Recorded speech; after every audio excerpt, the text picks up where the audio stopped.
Assalamualaikum warahmatullahi wabarakatuh.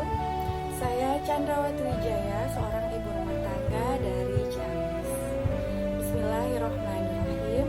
Allahumma sholli ala sayyidina Muhammad wa ala ali sayyidina Muhammad.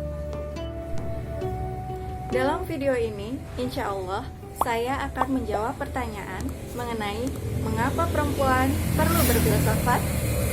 Sebelum saya akan menjawab pertanyaan itu, saya akan membagi-baginya menjadi apa itu filsafat, apa itu perempuan, dan apa saja peranan filsafat bagi perempuan. Setidaknya ada 4 poin yang akan saya sampaikan mengenai peranan filsafat bagi perempuan. Apa itu filsafat? Filsafat berasal dari bahasa Yunani, philo dan sophia, yang bermakna pecinta kebijaksanaan.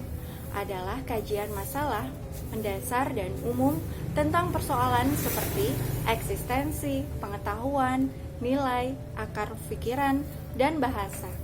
Itu adalah definisi filsafat menurut Pythagoras. Metode yang digunakan adalah mengajukan pertanyaan, diskusi kritikal, dialektika, dan presentasi sistematik. Pertanyaan filosofi klasik antara lain, apakah memungkinkan untuk mengetahui segala sesuatu dan membuktikannya? Para filsuf juga mengajukan pertanyaan yang lebih praktis dan konkret, seperti apakah ada cara terbaik untuk hidup? Apakah manusia memiliki kehendak bebas? Secara historis, filsafat mencangkup inti dari segala pengetahuan. Filsafat alam melingkupi astronomi, kedokteran, fisika, dan pada era modern menjadi disiplin akademik yang terpisah seperti psikologi, sosiologi, linguistik, ekonomi, dan banyak lagi. Apa itu perempuan? Kata perempuan menurut Kamus Besar Bahasa Indonesia adalah orang atau manusia yang memiliki ciri fisik tertentu, vagina, dapat menstruasi, hamil, melahirkan anak, dan menyusui. Dalam surat Al-Hujurat ayat 13 diterjemahkan, "Hai manusia, sesungguhnya kami menciptakan kamu dari seorang laki-laki dan seorang perempuan dan menjadikan kamu berbangsa-bangsa dan bersuku-suku supaya kamu saling mengenal. Sesungguhnya orang yang paling mulia di antara kamu di sisi Allah adalah orang yang paling bertakwa. Sesungguhnya Allah Maha Mengetahui lagi Maha Mengenal." Poin pertama, fitrah berpikir dan bernalar. Berfilsafat bukanlah hal yang asing bagi kehidupan kita sebagai manusia, khususnya perempuan. Bahkan dalam setiap fase perkembangan hidup kita, mulai dari dilahirkan hingga dewasa, kita terus melakukan aktivitas berfilsafat. Seorang bayi dalam perkembangannya selain melakukan aktivitas fisik, juga berusaha mengenal dan memahami sekitarnya. Bahkan ketika penglihatannya hanya mampu melihat dengan jarak terbatas dan hanya 2 warna saja, namun ia akan tertarik dan memperhatikan objek tersebut sehingga ia bisa mengenali, memberi kesan, dan membedakannya dengan objek lain. Wah, bayi kita adalah seorang filsuf. Rasa ingin tahu atau curiosity adalah bahan bakar dari ilmu pengetahuan. Selanjutnya, berpikir kritis dengan menggunakan nalar dan akal budi. Sedari kecil, kita sudah melakukannya dan inilah fitrah atau bekal yang sudah Allah install ke dalam diri agar kita dapat mengarungi kehidupan. Poin kedua, membantu berpikir kritis, rasional, dan logis. Allah menciptakan manusia dengan sempurna.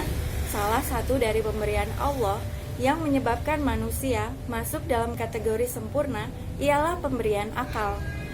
Allah melengkapi manusia dengan adanya akal agar manusia dapat merenungi sesuatu yang ada di sekelilingnya, baik bumi dan langit. Selain itu, manusia juga diperintahkan untuk membaca dan mengkaji kitab suci. Berpikir mengenai ayat-ayat kauniyah dan kemanusiaan sebagaimana yang telah diperintahkan dalam Al-Quran bisa mengantarkan kita untuk berpikir terhadap kekuatan yang maha absolut dan telah mengatur segalanya tanpa adanya perbedaan atau perubahan. Apa itu perempuan? Apa perbedaannya dengan laki-laki? Apa hakikat Allah menciptakan kita sebagai perempuan? Setidaknya ada 3 pokok yang dibahas dalam filsafat, yaitu ketuhanan, alam semesta, dan manusia. Selama manusia hidup di dunia, maka manusia harus mengetahui posisi kehidupan yang ada, hubungannya dengan alam semesta, dengan siapa dan apa, serta hubungannya dengan Sang Pencipta. Sesungguhnya, dalam penciptaan langit dan bumi, dan silih bergantinya malam dan siang, terdapat tanda-tanda bagi orang yang berakal. Terjemahan dari surat Ali Imran ayat 190. Dalam berfilsafat, kita butuh merenungi dan berpikir secara mendalam terhadap semua yang ada di sekitar kita.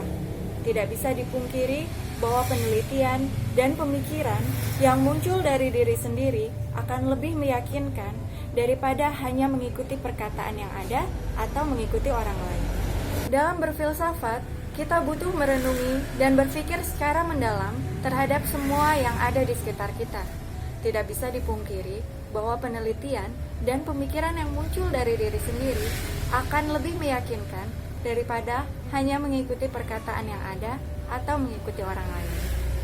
Poin ketiga, membantu menganalisis masalah dan mengambil keputusan. Sebagai manusia, khususnya perempuan, setelah mengenal diri kita sebagai seorang perempuan, tentunya kita akan tertarik untuk mengetahui apa ciri khas kita, apa fungsi dan peran kita dalam kehidupan, dan bagaimana caranya agar dapat mencapai tujuan. Berpikir kritis dan menganalisis sesuatu adalah proses kita dalam berfilsafat. Di era yang semakin cepat dan mudah ini, informasi seolah ada dalam genggaman. Bayangkan, dari sekian banyak resep rendang dari hasil pencarian di internet, kita pun harus memilih salah satu resep mana yang akan kita pakai. Belum lagi perkara jodoh. Ketika datang kepada kita laki-laki mengajukan dirinya ingin menjadi pasangan hidup, bagaimana kita sebagai perempuan berpikir dan mengambil keputusan? Kita tentu punya kriteria berdasarkan apa yang menurut kita suka, kita butuhkan, atau menjadi prinsip. Dari mana kriteria tersebut kita dapatkan? Dan bagaimana jika kriteria tersebut tidak sempurna ada pada satu orang? Mana yang harus kita prioritaskan? Salah satu bentuk ikhtiar kita adalah dengan menganalisis secara mendalam diri kita, baik kelebihan dan kekurangan, hingga muncul kriteria dan apa yang kita sebut sebagai pasangan. Sehingga saat kita memilih dan mengambil keputusan, insya Allah kita sudah melalui proses berpikir yang dalam dan matang. Sehingga tidak hanya semata karena perasaan atau keinginan diri atau sosial, kita juga akan menjadi lebih tenang dan jernih dalam mengambil keputusan. Poin keempat, membantu menemukan makna dan menjalani sesuatu dengan penuh kesadaran dan tanggung jawab.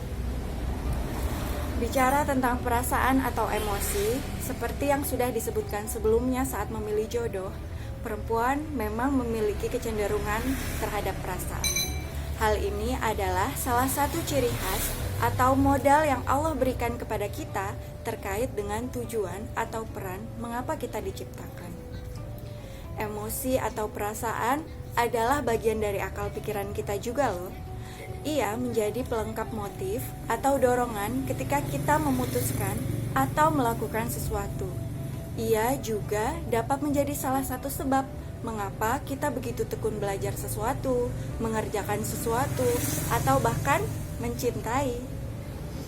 Bayangkan, setelah memilih pasangan dan memutuskan menikah, selanjutnya hari-hari apa yang akan kita jalani? Dengan peran baru sebagai seorang istri, dengan segala rutinitasnya, bagaimana kita akan menjalaninya? Dengan tantangan dan kecepatan waktu yang berjalan, kadang semua bahkan terasa begitu cepat dan berubah menjadi instan. Baik makanan, ibadah, terasa seperti instan. Sehingga tidak heran di era modern ini banyak orang yang merasa teralienasi.